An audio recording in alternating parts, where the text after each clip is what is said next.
नमस्कार, welcome to stock infuse. दोस्तों, इस वीडियो में हम लोग एचएएल के ऊपर डिटेल में डिस्कशन करने वाले हैं। मुझे पता है आज से पहले आपने कई सारे वीडियोस देखे होंगे जिसमें एचएएल को एक मल्टी बैगर कंपनी बताया गया होगा, लेकिन क्या यह कंपनी सच में मल्टी बैगर कंपनी है? अगर इस वीडियो को आप पूरा देखते हैं तो आपके मन में किसी भी तरीका का कंफ्यूजन नहीं रहने वाला है और शायद आपने YouTube पर ऐसा एक भी वीडियोस नहीं देखा होगा जिसमें इतना डिटेल्स में आपको समझाया गया होगा। देखिए दोस्तों, कोई भी कंपनी मल्टी बैगर कंपनी कैसे बनती है, उसके पीछे कोई सॉलिड रीजन होना चाहिए। अब YouTube पर क्या होता है, हर एक कंपनी को मल्टी बैगर कंपनी बता दिया जाता है, हर एक कंपनी को इन्वेस्टमेंट करने के लिए अच्छी कंपनी बता दी जाती है। और अभी के समय क्या हो रहा है, 6 मंथ का रिटर्न कंपनी का अच्छा है, 1 ईयर का रिटर्न अच्छा है। और जब शॉर्ट टर्म में कंपनी अच्छा रिटर्न बनाकर देती है तो बहुत सारी बातें होने लगती है। अभी के समय देखें तो डिफेंस सेक्टर के ऊपर बहुत ज्यादा बुलिश नजर आते हैं रिटेल इन्वेस्टर, लेकिन क्या डिफेंस सेक्टर की कंपनी फ्यूचर में अच्छा रिटर्न बनाकर दे सकती है? यह एक बहुत बड़ा सवाल है। इस वीडियो में हमारा अप्रोच बिल्कुल डिफरेंट होने वाला है। आपने आज तक YouTube पर ऐसा वीडियो नहीं देखा होगा। तो चलिए वीडियो को शुरू करते हैं। अगर आपको पसंद आएगा लाइक कर दीजिएगा। रेगुलर अपडेट्स के लिए चैनल को सब्सक्राइब कर सकते हैं और अगर आप चाहें तो कमेंट कर बता सकते हैं आपको कौन सी कंपनी के ऊपर डिटेल डिस्कशन को देखना है। तो दोस्तों, किसी भी कंपनी में इन्वेस्टमेंट करने से पहले सबसे पहले हम लोग फाइनेंशियल्स को देखते हैं। तो कंपनी का फाइनेंशियल सॉलिड नजर आता है। 15 का प्राइस टू अर्निंग रेशियो काफी रीजनेबल माना जाएगा। डिविडेंड यील्ड कंपनी का 1.78% का है, काफी अच्छा है। आरओसी कमाल का है, रिटर्न ऑन इक्विटी भी कमाल का है। फेस वैल्यू अभी के समय 10 है, तो आने वाले समय में स्टॉक में आपको स्प्लिट का भी न्यूज देखने को मिल सकता है और जब स्प्लिट का न्यूज आएगा तो आपको स्टॉक में तेजी भी देखने को मिल सकती है। पैग रेशियो के हिसाब से कंपनी काफी रीजनेबल नजर आती है और डेट कंपनी के ऊपर बहुत नेग्लिजिबल है।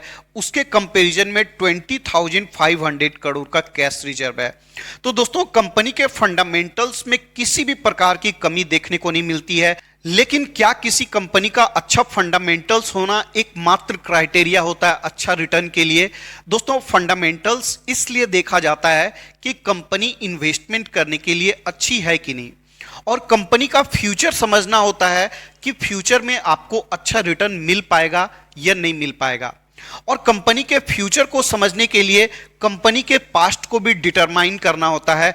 और पास्ट को देखें तो मैक्स में रिटर्न आपको 147% का नजर आएगा। और कब से? ऑलमोस्ट कंपनी को लिस्ट हुए 5 साल हो गए हैं। 5 साल में 147% का रिटर्न है, जिसको कि ठीक ठाक माना जाएगा।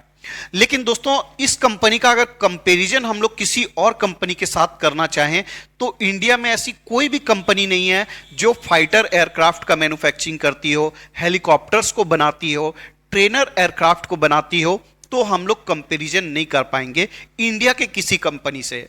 लेकिन ऐसा नहीं है कि इंडिया के किसी कंपनी से कंपैरिजन नहीं कर पाएंगे तो इसका कंपैरिजन हम लोग कर ही नहीं सकते हैं। दुनिया में और भी कंपनी है जो मार्केट में लिस्टेड है और एयरक्राफ्ट का मैन्युफैक्चरिंग करती है, जिसमें सबसे बड़ा नाम लॉकहीड मार्टिन का है। इस कंपनी का बनाया F-35 दुनिया का सबसे आधुनिक एयरक्राफ्ट में से एक है और यूएस पूरी दुनिया में F-35 को एज ए पावर के रूप में शो ऑफ करता है। लेकिन इस कंपनी का रिटर्न देखिएगा, 6 मंथ में 20% का है। 1 ईयर का रिटर्न देखिए मात्र 4% का है। 5 ईयर का रिटर्न 42% का है और मैक्स के रिटर्न को देखिएगा 1700% का रिटर्न नजर आता है।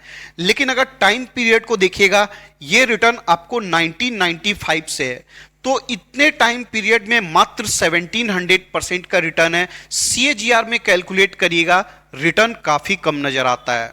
नेक्स्ट कंपनी है बोइंग। अब दोस्तों, बोइंग फाइटर एयरक्राफ्ट के साथ साथ पैसेंजर एयरक्राफ्ट का भी मैन्युफैक्चरिंग करती है और दुनिया में पैसेंजर एयरक्राफ्ट के क्षेत्र में इस कंपनी से कोई भी कंपनी बड़ी नजर नहीं आती है। दुनिया में ज्यादातर एयरक्राफ्ट को देखेंगे तो वो आपको बोइंग का ही देखने को मिलेगा। पैसेंजर एयरक्राफ्ट की बात कर रहा हूं। और फाइटर एयरक्राफ्ट में देखेंगे तो F-22 इस कंपनी का आइकॉनिक प्रोडक्ट है। दूसरा प्रोडक्ट देखेंगे तो P-8I है।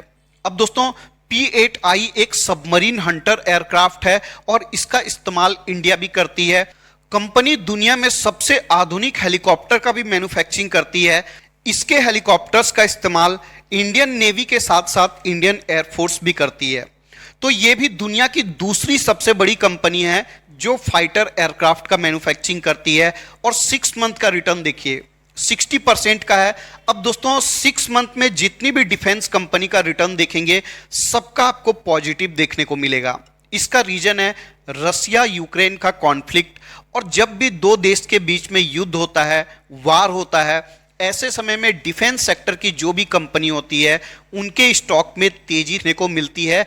ये एक कॉमन सी बात है। इसलिए अभी के समय जितनी भी कंपनी को देखेंगे 6 मंथ का रिटर्न आपको अच्छा नजर आएगा। 1 ईयर का रिटर्न देखिए 16% का है। 5 ईयर का रिटर्न देखिए माइनस में है। और मैक्स के रिटर्न को देखिएगा 3300% का रिटर्न देखने को मिलता है। लेकिन अगर टाइम पीरियड को देखिएगा तो टाइम पीरियड बहुत ही लंबा है। तो 40 साल में रिटर्न 3300% का नजर आता है। CAGR में कैलकुलेट करने जाएंगे ये रिटर्न आपको बहुत ही कम देखने को मिलेगा। चलिए नेक्स्ट कंपनी को देखते हैं, डसॉ एविएशन। अब दोस्तों इस कंपनी का जो प्रोडक्ट है उसका इस्तेमाल इंडियन एयरफोर्स भी करती है और आइकॉनिक प्रोडक्ट है रफाएल। और यह भी दुनिया की सबसे बड़ी कंपनी में से एक है जो फाइटर एयरक्राफ्ट का मैन्युफैक्चरिंग करती है। फ्रांस की कंपनी है। 6 मंथ का रिटर्न देखिए 43% का। 1 ईयर का रिटर्न देखिए 19% का। 5 ईयर का रिटर्न देखिएगा 18% का है। और मैक्स के रिटर्न को देखिएगा 7200% का रिटर्न है। टाइम पीरियड को देखिए 1991 से ये रिटर्न देखने को मिलता है। अगर CAGR में काउंट करने जाइएगा रिटर्न आपको 15% से कम का ही देखने को मिलेगा। उसके बाद एक नेक्स्ट कंपनी को देखिए, रोल्स रॉयस। अब दोस्तों सभी को पता है कंपनी कार का मैन्युफैक्चरिंग करती है, लेकिन बहुत कम लोगों को पता होगा कंपनी फाइटर एयरक्राफ्ट के इंजन का भी मैन्युफैक्चरिंग करती है। और दुनिया में गिनी चुनी कंपनी में से एक है जो फाइटर एयरक्राफ्ट के इंजन बनाने का टेक्नोलॉजी रखती है। क्योंकि दोस्तों फाइटर एयरक्राफ्ट का इंजन दुनिया का सबसे कॉम्प्लेक्स मशीन है और दुनिया में बहुत गिनी चुनी देश ही है जो फाइटर एयरक्राफ्ट के इंजन बनाने का टेक्नोलॉजी रखती है। हम लोग बहुत ज़्यादा कोशिश कर रहे हैं कि हम भी इंजन बनाने की टेक्नोलॉजी को हासिल कर लें, लेकिन अभी तक हमें सफलता नहीं मिल पाई है। अगर 6 मंथ के रिटर्न को देखेंगे 115% का शानदार रिटर्न देखने को मिलता है। 1 ईयर के रिटर्न को देखिएगा 67% का है। 5 ईयर का रिटर्न देखिए -50% का है। और मैक्स के रिटर्न को देखिएगा 279% का रिटर्न है। टाइम पीरियड देखिए 1988 से ये रिटर्न है। बहुत लंबा वक्त हो चुका है और इतने लंबे वक्त में रिटर्न मात्र 279% का है। अब दोस्तों आप समझ रहे होंगे मैं आपको हमेशा क्यों मना करता हूं कि आपको ऑटो सेक्टर में बहुत कम इन्वेस्टमेंट करना चाहिए, क्योंकि ऑटो सेक्टर में रिटर्न नहीं बन पाता है। और इस कंपनी में एक कॉकटेल देखने को मिलता है डिफेंस सेक्टर के साथ साथ ऑटो सेक्टर, और दोनों कॉकटेल मिलाकर रिटर्न काफी कम हो जाता है। चलिए एक और कंपनी को देखते हैं, रेथियन टेक्नोलॉजी। अब दोस्तों यूएस की डिफेंस सेक्टर की ये एक दिग्गज कंपनी है। ये एयरक्राफ्ट का मैन्युफैक्चरिंग नहीं करती है, लेकिन डिफेंस के लिए मिसाइल्स का मैन्युफैक्चरिंग करती है, रेडार का मैन्युफैक्चरिंग करती है, और भी बहुत सारा इक्विपमेंट है जो डिफेंस के लिए बहुत ही इंपॉर्टेंट होता है और इस कंपनी के द्वारा बनाया जाता है। अगर रिटर्न को देखेंगे 6 मंथ का रिटर्न देखिए 19% का है। 1 ईयर का रिटर्न माइनस में है। 5 ईयर का रिटर्न 31% का है। और अगर मैक्स के रिटर्न को देखेंगे 124% का रिटर्न है। और टाइम पीरियड देखिए लास्ट 40 ईयर का रिटर्न मात्र 124% का है। तो दोस्तों डिफेंस सेक्टर की जो भी कंपनी होती है उनमें रिटर्न काफी कम निकल कर आता है, ये हमने देख लिया। दुनिया की दिग्गज कंपनी जो कि पूरी दुनिया में एक्सपोर्ट करती है, अगर दुनिया के टॉप 10 कंट्री का डिफेंस बजट देखने जाएंगे $778 बिलियन का ह्यूज अमाउंट ऑफ बजट है यूएस का। चाइना का देखिए $250 बिलियन का है। और इंडिया का बजट देखिए $72.9 बिलियन का है। अगर यूएस से कंपैरिजन किया जाए तो हमारा डिफेंस बजट 10% भी नजर नहीं आता है यूएस के कंपैरिजन में। अगर दोस्तों यूएस के अकेले के बजट को देखें और उसके बाद की टॉप की 19 कंट्रीज को देखें तो टॉप की 19 कंट्रीज को ऐड भी कर देंगे, फिर भी आपको यूएस का डिफेंस बजट दूसरी 19 कंट्रीज से ज्यादा देखने को मिलता है। और दोस्तों हमारा जो 72.9 बिलियन डॉलर का डिफेंस बजट है, इसमें ज्यादातर पैसा कहां खर्च होता है? पेंशन के ऊपर, सैलरीज के ऊपर, और हमारे पास बहुत कम पैसा बचता है जिसमें हम नए इक्विपमेंट्स को परचेज करते हैं। तो आप समझ सकते हैं दुनिया का सबसे बड़ा डिफेंस बायर कौन सा कंट्री है? यूएस। और यूएस की ही टॉप की कंपनीज का रिटर्न इतना कम नजर आता है। उसके बावजूद दोस्तों यूएस की जो भी कंपनी है उनको एज होता है। एज क्या होता है? यूएस के डिप्लोमेटिक कल्ट का एज होता है। अब दो देश के बीच में जब भी डिफेंस डील होता है तो सिर्फ प्रॉफिट देखकर नहीं होता है, उसके पीछे बहुत सारा रीजन होता है, जिसमें डिप्लोमेटिक्स रीजन है, फॉरेन अफेयर होता है।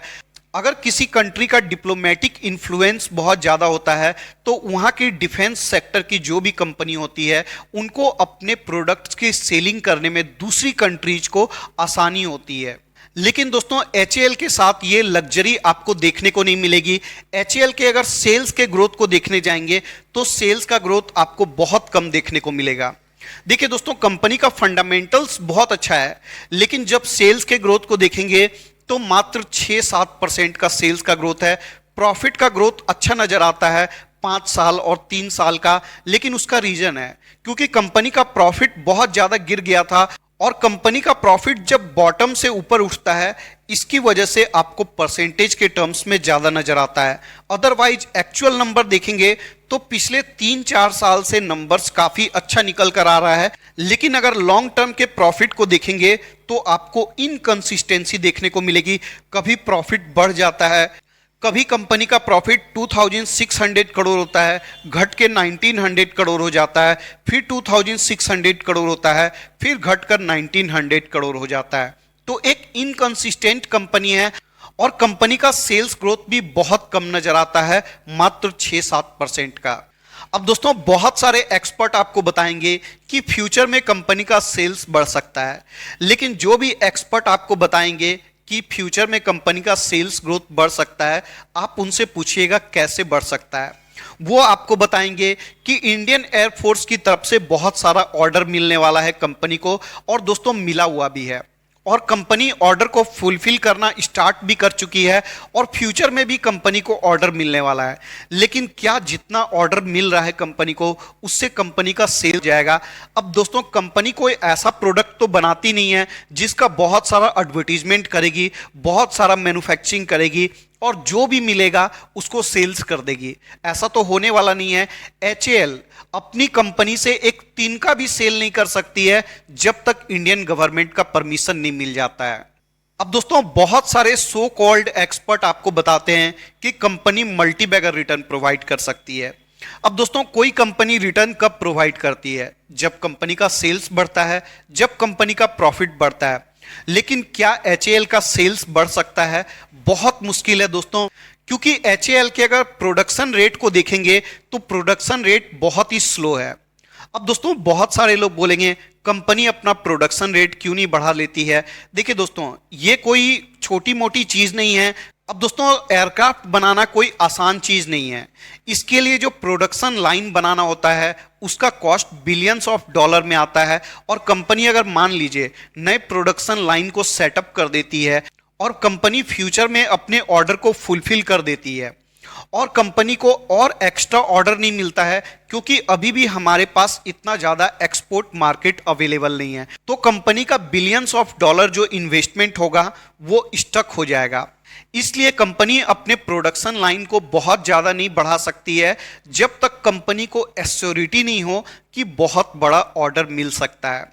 अब दोस्तों बहुत सारे लोग बोलेंगे मैं एचएएल को लेकर निगेटिव हूं।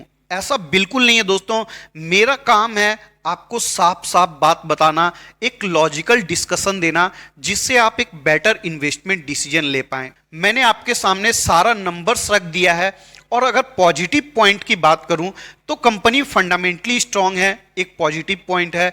दूसरा पॉजिटिव पॉइंट है बहुत सारा एयरक्राफ्ट डेवलपमेंट के फेज में है, जिसमें तेजस MK2 देखने को मिलेगा, twin engine deck based fighter aircraft है और HAL का 5th generation fighter aircraft M का भी डेवलपमेंट के फेज में है, लेकिन इन सारे प्रोजेक्ट्स को डेवलप होने में काफी टाइम लगेगा। तेजस MK2 का डेवलपमेंट काफी तेजी से हो रहा है। तेजस MK2 का प्रोटोटाइप बनकर तैयार हो चुका है।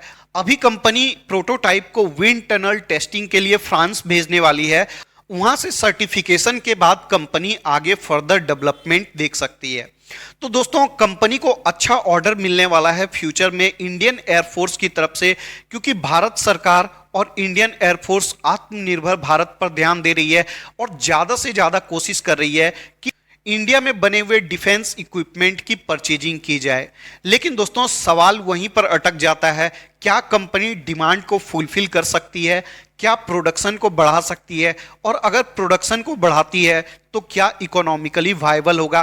क्योंकि देखिए दोस्तों, अगर HAL को एक्सपोर्ट का ऑर्डर मिल भी जाता है, फिर भी कंपनी का प्रॉफिट बहुत ज्यादा बढ़ जाएगा, इसकी संभावना कम है। क्योंकि जैसा मैंने आपको बताया, जब दो देश के बीच में डिफेंस एग्रीमेंट होता है, डिफेंस की डील होती है, तो उसके पीछे प्रॉफिट कमाना एक मात्र उद्देश्य से नहीं होता है। डिप्लोमेटिक रीजन होता है, फॉरेन अफेयर होता है और बहुत ज्यादा नेगोशिएशंस होता है। इस वजह से डिफेंस सेक्टर की कंपनी का प्रॉफिटेबिलिटी इतना ज्यादा हाई देखने को नहीं मिलता है। तो मैंने आपके सामने पॉजिटिव बातें और निगेटिव बातें भी रख दी है। आपको डिसीजन लेना है कि इस कंपनी में आपको क्या करना है। अभी के समय देखें दोस्तों, तो कंपनी में आपको बना रहना चाहिए, क्योंकि अभी ट्रेंड पॉजिटिव है, बहुत ज़्यादा बज है, मार्केट में लोग इंटरेस्टेड भी हैं डिफेंस सेक्टर में इन्वेस्टमेंट करने को। और जैसा कि मैंने बोला, आने वाले समय में स्टॉक स्प्लिट का भी न्यूज़ देखने को मिल सकता है, तो स्टॉक में आपको तेजी देखने को मिल सकती है।